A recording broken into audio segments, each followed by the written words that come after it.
Ce poison a fait que certains ont violé leur sœur de sang. Ce poison a fait que même une fois il est arrivé qu'un homme, il est rentré chez lui ivre et il a dit à sa mère: je veux commettre la fornication avec toi. Elle lui a dit: mon fils, tu es fou. Et il est rentré dans la cuisine prendre un couteau, il lui a dit: si tu refuses, je me tue. Cette mère qui a de la miséricorde dans son cœur a refusé que son fils se tue. Suite à quoi cet enfant est parti forniquer avec sa mère. Il a forniqué avec sa mère à cause de ce poison. Le lendemain matin, quand il s'est réveillé de cette ivresse, il s'est rappelé de ce qu'il a fait. Il est parti prendre un bidon d'essence et il s'est brûlé. L'alcool est la mère des vices. On se doit de mettre en garde fermement toute notre communauté, les musulmans et les non-musulmans, car nous voulons le bien pour tout le monde. Pour tout le monde. Tout ça à cause de quoi? De cette maudite boisson. Et ça commence par un verre, et une bouteille, et un plaisir dans une soirée, une deuxième, une troisième, une quatrième, jusqu'à devenir accro. Et après on dit normal, adi. Je fais rien de mal, je rigole, je délire. Et regarde les délires, ils mènent à quoi à la fin? Regarde les délires, ils mènent à quoi à la fin? Regarde les délires, ils mènent à quoi à la fin?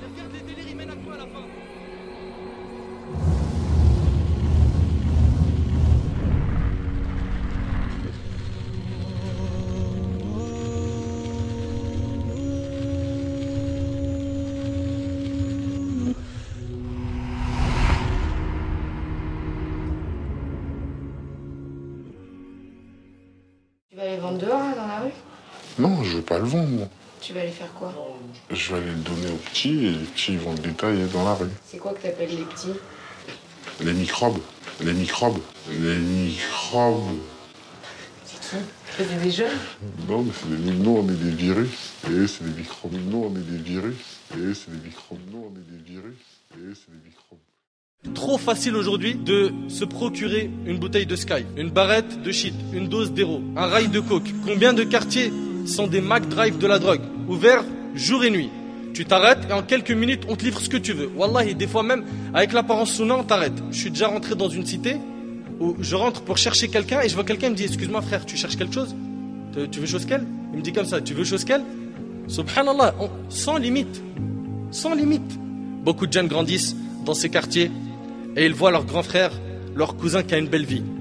Il bosse pas, il se réveille tous les jours à 14h et il est tout le temps bien habillé. Hugo Boss, Louis Vuitton, des chaussures de luxe, grosse voiture, les lunettes, je te parle pas, Fred, Cartier, Boucheron, Ray-Ban. Il est tout le temps accompagné d'une femme. Alors ce jeune qui voit les gens dans son quartier vivre dans ce confort, il se dit: bah pourquoi pas moi? Pourquoi ne pas faire comme lui? Pourquoi ne pas chercher à lui ressembler pour vivre une vie pleine de joie et de bonheur? Selon lui, il pense que c'est une vie pleine de joie et de bonheur, alors que c'est une vie de risque et c'est une vie très très dure et amère. Ce qu'il veut, c'est devenir comme les types du film La Haine. Il veut pas se casser la tête à étudier, à travailler. Il est intéressé par l'appât du gain facile. Aujourd'hui, on a même des rappeurs, des chanteurs de reggae qui incitent à la consommation de ces poisons dans les morceaux que les jeunes écoutent en boucle malheureusement. Les jeunes deals, tout le monde le sait et tout le monde se tait. Beaucoup de jeunes sont tombés dans ce piège et cela a occasionné beaucoup de problèmes dans les familles, avec la justice. Beaucoup de jeunes musulmans sont en prison. Beaucoup de mamans pleurent et font la queue en prison pour voir leur fils au parloir qui les a fait souffrir par ces bêtises. C'est la dure réalité, mais la pure vérité. Et Allah tabarak wa ta'ala a dit dans Sourate Al-Baqarah, Sourate 2, versets 11 et 12, écoute bien ce qu'Allah tabarak wa ta'ala dit: وَإِذَا قِيلَ لَهُمْ لَا تُفْسِدُوا فِي الْأَرْضِ قَالُوا إِنَّمَا نَحْنُ مُصْلِحُونَ أَلَا إِنَّهُمْ هُمُ الْمُفْسِدُونَ وَلَكِنْ لَا يَشْعُرُونَ. Et quand on leur dit: ne semez pas la corruption sur la terre, écoute ce qu'Allah dit: ouvre-moi ton cœur et accueille ces paroles. Et quand on leur dit: ne semez pas la corruption sur la terre, ils disent au contraire: nous ne sommes que des réformateurs. Des réformateurs.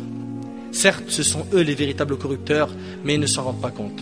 Mon frère, en Allah Azza wa Jal, ta vie dans le haram ne va que multiplier tes angoisses et tes épreuves. Crois-moi sur parole, loin d'Allah, tu ne trouveras pas le bonheur, tu vas même t'étouffer. Écoute ce qu'Allah subhanahu wa ta'ala dit sur ceux qui sont égarés du chemin d'Allah. Allah Azza wa Jal a dit dans Sourate Al-An'am, Sourate 6, verset 125, et les paroles d'Allah sont véridiques. Il n'y a pas plus véridique qu'Allah tabaraka wa ta'ala. Écoute bien, Allah a dit: فَمَنْ يُرِدِ اللَّهَ أَنْ يَهْدِيَهُ يَشْرَحْ صَدْرَهُ لِلْإِسْلَامِ وَمَنْ يُرِدْ أَنْ يُضِلَّهُ يَجْعَلْ صَدْرَهُ ضَيِّقًا حَرَجًا كَأَنَّمَا يَصَّعَّدُ فِي السَّمَاءِ كَذَلِكَ يَجْعَلُ اللَّهُ الرِّجْسَ عَلَى الَّذِينَ لَا يُؤْمِنُونَ.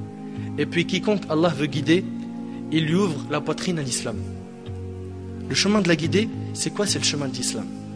Et quiconque il veut égarer, on parle ici d'Allah Azzawajal, il rend sa poitrine étroite et gênée, comme s'il s'efforçait de monter au ciel. Allahu Akbar, regarde l'image. Allah Azzawajal, il dit que celui qui est égaré du chemin d'Allah, t'as vu quand tu montes en altitude, ceux qui ont fait de la montagne, qui ont fait des randonnées, qui sont montés en altitude, vous remarquez qu'on arrive de moins en moins à respirer. Quand on se dirige vers le ciel, on monte, on respire de moins en moins. Et bien Allah Tabaraka Ta'ala il dit, et quiconque il veut égarer, il rend sa poitrine étroite et gênée, comme s'il s'efforçait de monter au ciel. C'est-à-dire que si tu es loin du chemin d'Allah, tu étoufferas. Tu seras jamais heureux.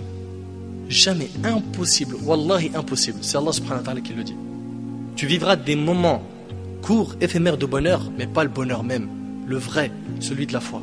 Celui de la foi, tu peux le goûter qu'en te rapprochant d'Allah Azzawajal, qu'en t'écartant de ce mauvais cercle que tu fréquentes, qu'en délaissant toutes ces substances, cette mauvaise fréquentation et ces mauvaises habitudes.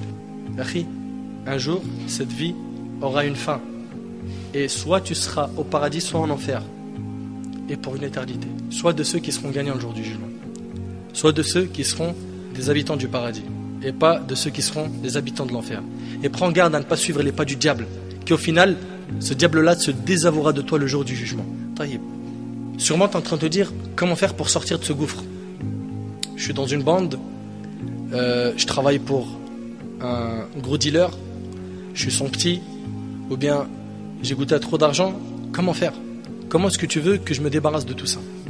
Premièrement, commence déjà par reconnaître que ce que tu as fait, c'est un grand péché et que ça mérite un repentir.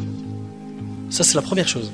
Parce que tu ne pourras jamais te repentir si tu ne reconnais pas que ce que tu as fait, c'est super grave. Deuxièmement, le repentir sincère. Le repentir sincère, ses conditions sont au nombre de 4. 1. Le regret. Tu dois regretter, tu dois être sincère dans ton regret. À chaque fois que tu penses à ce péché, tu dis « j'ai fait une énormité ». Tu regrettes ce que tu as fait. 2. Que tu te détaches immédiatement du péché. Tu vendais, tu dealais, tu consommais de l'alcool, de la drogue, la cigarette, tu te repens. Tu te repens, c'est-à-dire tu regrettes et tu te détaches immédiatement du péché. Parce que continuer à faire le péché et dire je me suis repenti, il est où ton repentir? 3. Être déterminé à ne plus jamais recommencer le péché. Et ça c'est très dur. Parce que certains regrettent, se détachent, mais ils disent si l'occasion se présente où on peut, petite darka, soirée, shit, alcool, pourquoi pas? Donc il n'est pas déterminé à ne plus le refaire. Et donc les conditions du repentir ne sont pas réunies. Le repentir, c'est pas une parole. C'est dur, c'est un travail du cœur, c'est très dur. 4. La restitution des dépôts aux ayants droit. Si tu as volé quelque chose, tu as pris des choses qui ne t'appartiennent pas, tu dois les rendre à leur propriétaire. Ça, c'est les conditions du repentir. Et si tu te repens, je t'annonce une bonne nouvelle. Le prophète alayhi salatu wassalam a dit celui qui se repent du péché, c'est comme si il ne l'avait pas fait. T'imagines? Encore mieux que ça, Allah tabaraka ta'ala dit sauf ceux qui se repentent, croient et accomplissent de bonnes œuvres, ceux-là, Allah changera leurs mauvaises actions en bonnes. T'imagines? Garde espoir. C'est-à-dire qu'avec tout ce que tu as fait comme péché, comme énormité, si tu as fait du meurtre, si tu as fait des braquages, si tu as violé, si tu as bu, si tu as fait plein de bêtises de ce genre, sache que le repentir, non seulement il va effacer tes péchés, mais mieux que ça encore, il va les transformer en bonne action. À condition que tu te repentes sincèrement. La porte, elle est toujours ouverte. Profite, fais en sorte de vivre une vie propre et halal, et sache que le bonheur se trouve dans une seule chose, c'est l'islam, ta religion. Et je demande à Allah Azzawajal de faciliter à nos frères et nos sœurs qui sont tombés dans ces fléaux qui sont l'alcool et la drogue, de se repentir sincèrement, de revenir vers la raison, de revenir vers le chemin de la droiture. Et si on a été un petit peu sévère dans ce dars, wallahi, c'est parce qu'on veut votre bien. On a peur que vous finissiez dans les feux de l'enfer. On a peur pour vous, wallahi on a peur pour vous. Donc remettez-vous en question et sachez que celui qui vous parle, il veut votre bien et Allah en est témoin, et qu'Allah subhanahu wa ta'ala accepte nos œuvres et nous facilite la réforme. وأسأل الله سبحانه وتعالى أن ينفعني بما قلت وأن ينفعكم بما سمعتم هذا والله أعلم وبارك الله فيكم والسلام عليكم ورحمة الله.